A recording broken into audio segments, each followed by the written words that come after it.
What's your initial grade that you'll give this roster, just seeing it written out? He's got more wild cards than a crooked gambler in LA, hasn't he? Let's be honest. There's some seriously left field choices. I mean, there's not. You couldn't say there is. I mean, Nico Riley's. He can play both. There's not a specialist left back in the squad. So no Trent Alexander. I mean, the big names. The funny thing is, we're talking about the players that were left out as opposed to the players that are in the squad, and that's unfair on the players in the squad. Tino Livramento, he must have had a conversation about how fit he is, because that was a doubt. Jed Spence, I find, is a major surprise. Jarell Quansah, again, he looks like he'll be cover for Reece James, but he's been playing as a right-sided centre-back. He hasn't played right-back all season. Then you go through the squad and you wonder, when you look at Jordan... Why do we think Quansah's a right-back? He's cover for right-back. He can play and centre-back. Yeah.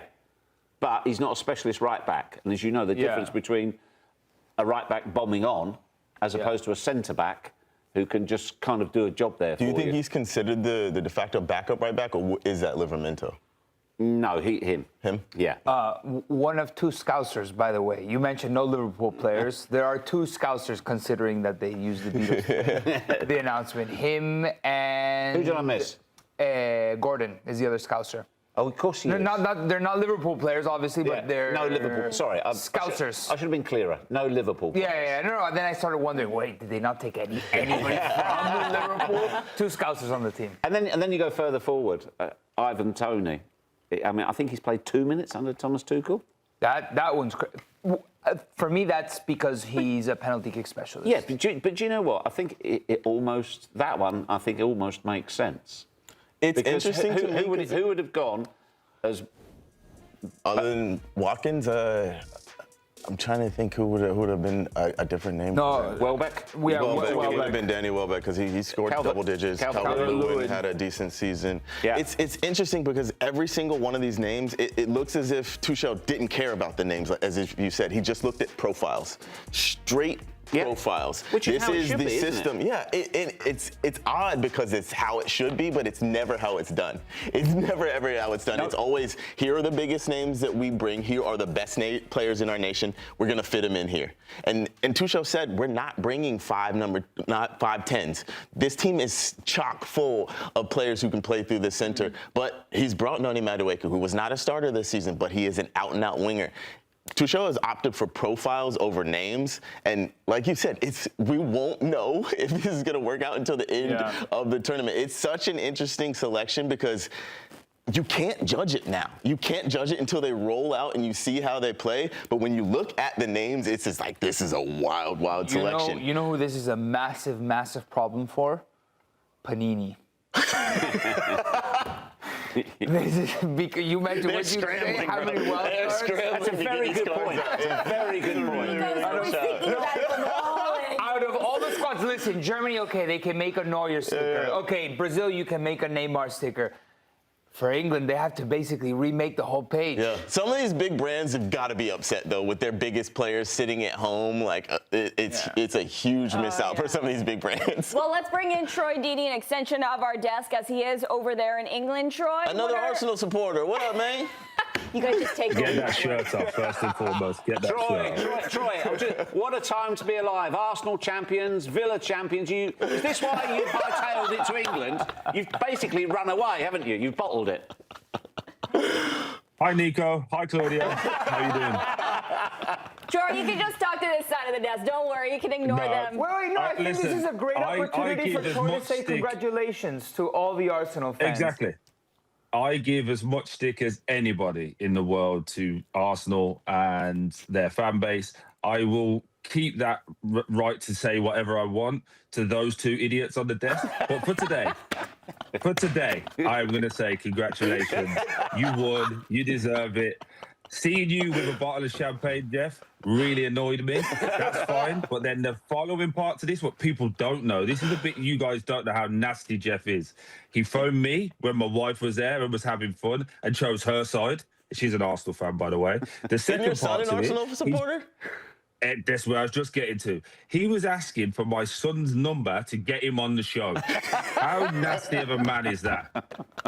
He's meant to be my he's just friend. trying to jumpstart your son's career. Troy, get him into the business He's a chef. early. He wants to be a chef. He's not. He's even going to in be a this celebrity business. chef. He's going to be cooking on the desk. No, he's not. Yeah, well, no, he's not. Well, you're Stop all. it. I can see where he gets it from. You're all stirring it. Anyway, back to you, Claudia. We didn't bring you on for this shithousery, but I guess that's what it turned into. Troy, let's talk about. Just let me know when you want to talk about England. Let's do it now, Howie. I don't think we have enough time to keep going into that. But the initial reactions that you have from seeing this England squad, and as Geoff mentioned, we're talking a lot more about the exceptions rather than the players that are actually in this squad. Yeah, I'm not as upbeat as you guys have been. I've just been listening. I think we have A+ talent as a nation, and we've delivered a B paper. I think when you look at it, again, the goalkeepers kind of pick themselves. Yeah, that's okay. I think defensively, there's a lot of questions. I've just done my column for The Sun in the UK. The answer for bringing John Stones is the reason that Kwanzaa shouldn't be there. And the reason Kwanzaa's there is the reason John Stones shouldn't be there. So we're bringing Gerald Kwanzaa because he wants players who are playing consistently and regularly. I don't know the last time John Stones put 2 games together in a week. So why is he there? Again, you look at Livramento, you look at Reece James, arguably the 2 best options at fullback. Both of them, the back end of the season, have broken down. So we could be looking at a situation where none of them are actually fit and available for the World Cup. Jed Spence, in my opinion, has been bang average this season, and I like Jed, but again, it doesn't fill you with confidence. No Harry Maguire, but Dan Burn can be there. That's I don't crazy. know. Luke Shaw has been fantastic. Offered you an option at left back. Offered you the opportunity to play 3 at the back. A lot of questions for me. Again, in midfield, when you look at it, I'm just looking at it now, but when you look at it here, Kobe Mainu, no problem with him being in. He's been decent for the last 6 months. Jordan Henderson doesn't even play at Brentford. He's there for the vibes. But if I was Scott, who's at Bournemouth, and Adam Wharton, I'd be saying, well, what do I need to do to get in this team then? Is it about vibes? If that's the case, then I can bring my speakers and I can be a DJ, if that's what you need. And then just forward line is all right. Troy, I know you're saying about the vibes, but do you get the feeling that what he's done is gone for what you call good tourists? Just for everything he's said in his press conference, to me, it strikes as though he's observed people's personalities, and that has been a key factor in what he's going with, which you can either say, again, the proof is in the pudding.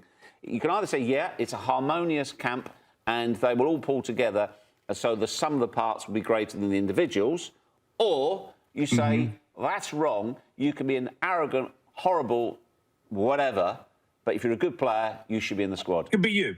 They could be you, basically. They could be you off camera. No, I'm with you. I'm with you. Look, for me, there's one part of my brain that says I like it that you haven't gone with the big names because we've shown over the years that we can't get it over the line doing that. There's another part of me that says, are you on a mission to set us back 10 years? Because you and Harry Naps are thinking the same lines? Because no, just think about it. We brought him in because Gareth Southgate gave us the building blocks, right? We've been competing, and I think, Geoff, you're in the same understanding of me. We thought Gareth did a really good job.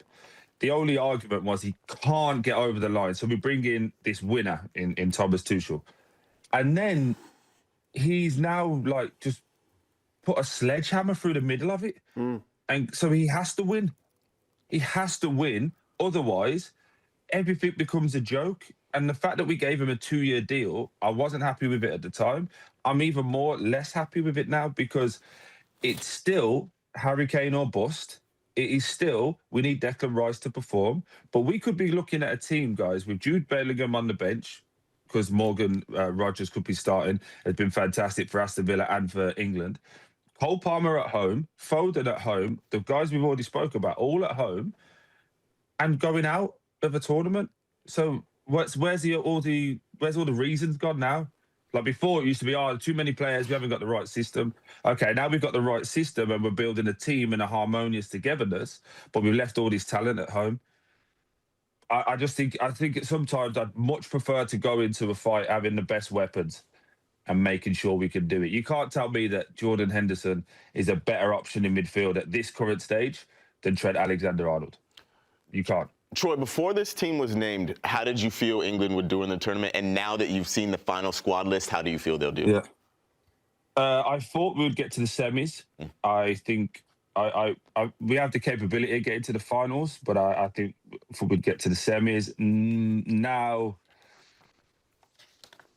yeah, I'm still the same, really. Quarters, Right, semis. It hasn't made me feel that they're going to win. Troy, is Cole Palmer not making it, Harry Maguire not making it really the difference between England? Like, I get that we don't agree with the snubs, but are they the difference? Do they seriously move the needle from England winning and not winning the World Cup? No, but they give you more options, don't they?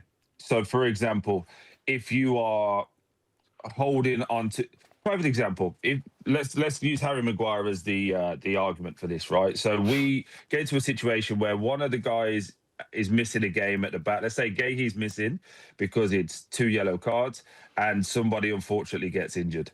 Are you going to tell me that we've got a better chance with Gerald Kwanzaa and Dan Burn? Or Kwanzaa and Dan Burn?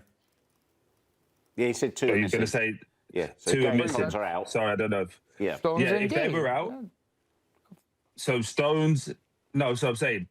Say Gahey gets a red card and listen, Kwanzaa is hurt. Gahey gets a You're red card missing and misses. two center backs. And then Kwanzaa is injured. So now we're going to say John Stones, who we haven't seen play 2 games in a week all season, and then we're going to say Dan Burn. Do they give you more confidence than having a Harry Maguire there? Harry Maguire can impact in both boxes, both scoring and defending.